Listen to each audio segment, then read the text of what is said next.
मुलांच्या टिफिनसाठी किंवा सकाळच्या नाश्त्यासाठी जर तुम्ही हेल्दी पर्याय निवडत असाल तर हे सोयाबीन टिक्की तुमच्यासाठी एकदम बेस्ट पर्याय आहे। तर याला बनवायचं खूप सोपं आहे आणि हे खायला खूप छान लागतं। तुम्ही जर मुलांच्या टिफिनमध्ये एकदा जर हे दिलं तर मुलं पुन्हा पुन्हा मागतील, एवढी ही टिक्की भारी बनते।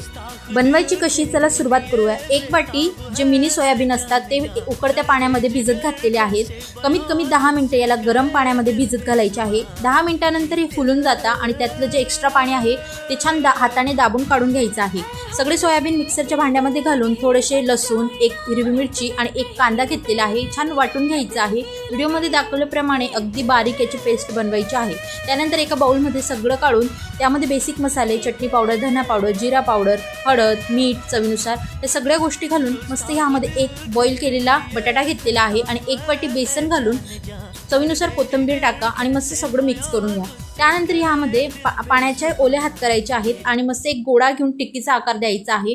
अशाच प्रकारे सगळ्या टिक्क्या बनवून घ्यायच्या आहेत। त्यानंतर तव्यावरती थोडंसं तेल घालून सगळ्या टिक्क्या मस्त दोघी साईडने आपल्याला शालो फ्राय करून घ्यायच्या आहेत। दोघी साईडने आलटून पलटून यांना मस्त असं फ्राय करा। तेलही कमी लागतं आणि खूप हेल्दी बनता व्हिडिओमध्ये। चला तर मग तयार आहे आपली सोयाबीन टिक्की। तुम्ही देखील नक्की बनवा आणि व्हिडिओ आवडल्यास लाईक करा, शेअर करा।